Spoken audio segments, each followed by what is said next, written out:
Đậu khuôn nhồi thịt là món ăn phổ biến của mỗi gia đình, nhưng cách chế biến làm sao cho miếng đậu khuôn dai ngon, ăn hồi không bị ngán. Hôm nay Hạnh Nhân xin chia sẻ một món đậu khuôn vô cùng hấp dẫn về lạ mắt.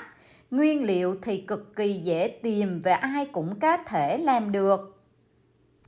Chỉ cần ta có 100g ba chỉ xay, nửa củ cà rốt, 2 bì bắp thảo, 3 miếng đậu hũ trắng, nửa trái ớt sừng, một ít hành lá và một củ hành tím. Thì ta có ngay món đậu hũ ngon này. Cách làm như thế nào thì Hạnh Nhân mời cô bác, anh chị em và các bạn vào bếp thực hiện với Hạnh Nhân nha. Đầu tiên thì mình cắt mỏng những lát cà rốt và cắt thành hạt lựu.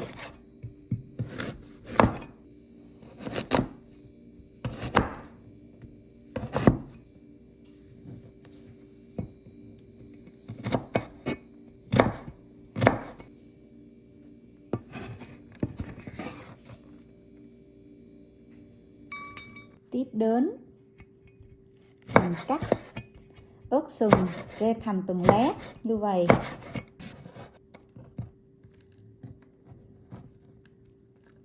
Ớt sừng cá hột mình bỏ hột bớt, hành lá mình cũng cắt ra.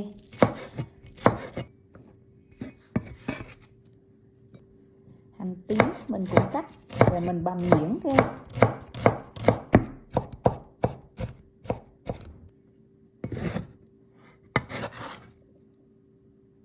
Ở đây mình có chuẩn bị một thau nước. Mình cho một ít muối vào. Mình khuấy cho muối nó tan ra. Xong mình bỏ đậu hũ vào. Mình ngâm cho cái đậu hũ của mình nó cứng, nó dỗ và nó không có bị bể. Mình ngâm tầm 5 phút cho đậu hũ nó thấm nước muối. Bây giờ mình vớt đậu hũ để ngâm nước muối ra một cái rổ cho đậu hũ nó ráo.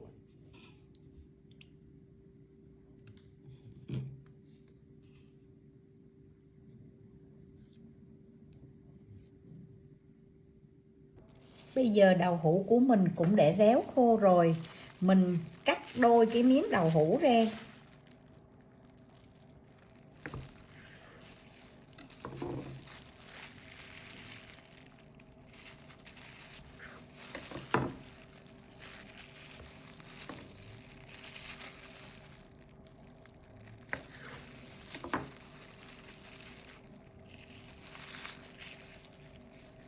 Tiếp đến mình dùng cái mũi dao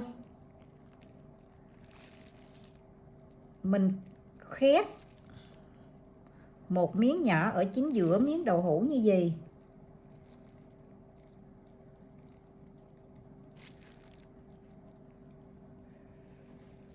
Cái muỗng này nè, mình lấy cái phần nhân ở bên trong của miếng đậu hũ ra.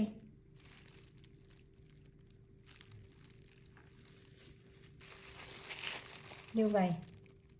Về lần lượt mình làm hết những miếng đậu hũ còn lại.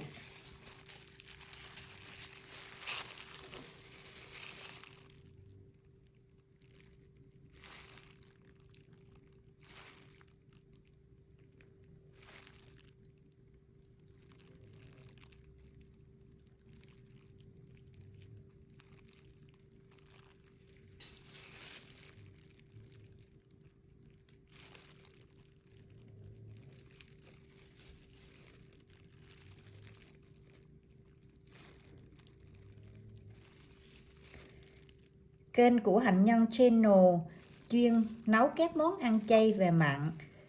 Có đôi lúc thì Hạnh Nhân cũng đi quay cuộc sống ở Canada về những cái cảnh quan đẹp ở bên này.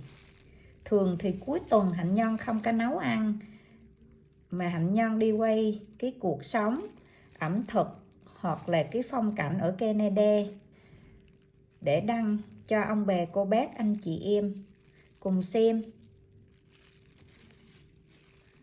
Hạnh Nhân mới tập làm YouTube nên trong quá trình làm có nhiều điều sai sót. Mong ông bà, cô bác, anh chị em góp ý và đưa ra những ý kiến để cho Hạnh Nhân tiến bộ hơn. Hạnh Nhân rất cảm ơn quý ông bà cô bác anh chị em cùng các bạn luôn ủng hộ và theo dõi kênh Hạnh Nhân.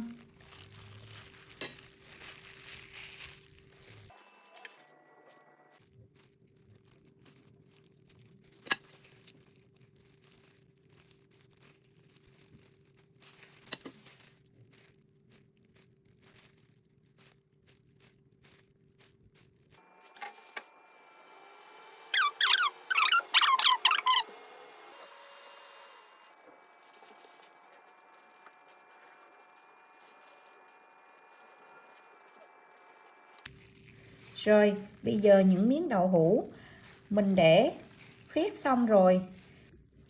Tiếp đến cái phần đậu hũ dư này nè, mình cho vào 100g thịt xay này. Cà rốt mình cho vào luôn. Một ít hành băm. Mình dùng tay mình trộn đều các hỗn hợp này lên. Tiếp đến mình cho 2 muỗng cà phê nước tương, nửa muỗng cà phê đường, 1 muỗng cà phê bột nêm, 1 muỗng cà phê tiêu. Mình lấy cái muỗng mình trộn đều cho các gia vị thấm vào thịt. Rồi mình dùng tay mình giặt về cái miếng thịt ra như vậy. Rồi mình bỏ vào miếng đậu khuôn như vậy. Về lần lượt mình làm hết số đậu khuôn còn lại. Đậu khuôn mình cũng để nhồi thịt xong rồi nè. Còn dư một ít nhân này mình để dành, mình cuốn chẻ rem.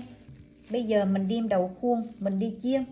Mình bắt lên bếp một cái chảo, mình cho một lượng dầu vừa phải, bỏ một lát hành vào, rồi mình bỏ luôn đậu khuôn vào. Mình không cần phải chờ dầu sôi để mình bỏ. Mình úp cái mặt cá thịt vào.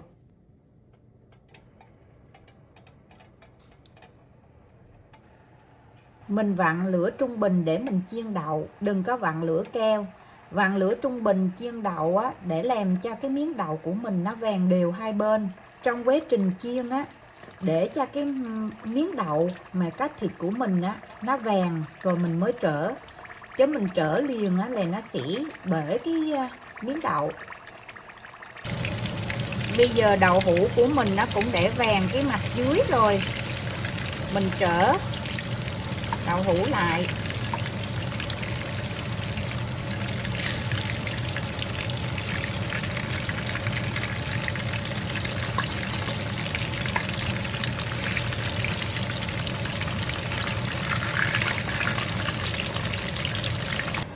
Tiếp đến mình cho vào cái tô này 1 muỗng canh đường, 1 muỗng cà phê bột nêm, 3 muỗng canh nước tương, 1 muỗng canh tương ớt, 1 muỗng cà phê bột năng, nửa chén nước lọc. Mình khuấy cái hỗn hợp này lên. Mình để cái hỗn hợp này lát nữa mình bỏ lên đậu khuôn. Đậu khuôn của mình cũng để vàng đều hai mặt rồi. Bây giờ mình vớt đậu khuôn ra cái dĩa này.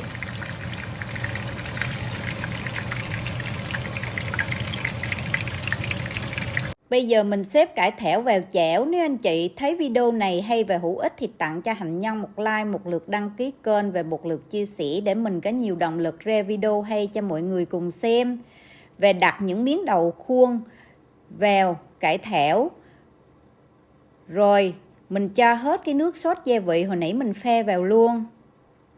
Mình rắc lên một vài lát ớt sừng. Mình đậy nắp lại và mình vặn lửa riu riu nấu trong vòng 30 phút. Lúc này anh chị có thể nêm nếm cho hợp với khẩu vị gia đình mình. Trong quá trình nấu anh chị nhớ trở đều hai mặt cho đậu khuôn nó thấm.